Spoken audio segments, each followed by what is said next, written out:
ঢাকায় sir Salimullah medical college হাসপাতালের সামনে ভাঙ্গারি এক ব্যবসায়ীকে পাথর দিয়ে মেরে হত্যা করা হয়েছে। এই ঘটনায় আইনশৃঙ্খলা বাহিনী 4 জনকে গ্রেপ্তার করেছে।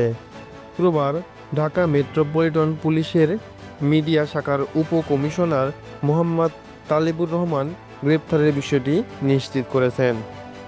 গ্রেপ্তারকৃত 4 জনের মধ্যে 2 জনের নাম জানা গেছে। তারা হলেন মাহমুদুল হাসান মাহিন ও তারেক রহমান রবিন। বুধবার সন্ধ্যা 6টার দিকে হাসপাতালের 3 নম্বর গেট সংলগ্ন সামনের সড়কের ওপর তাকে পিটিয়ে, কুপিয়ে ও ইট সিমেন্টের টুকরো দিয়ে থেতলে হত্যা করা হয়। জানা গেছে যে ব্যবসায়িক বিরোধ ও পূর্ব শত্রুতার জেরে এ হত্যাকাণ্ডটি সংঘটিত হয়েছে।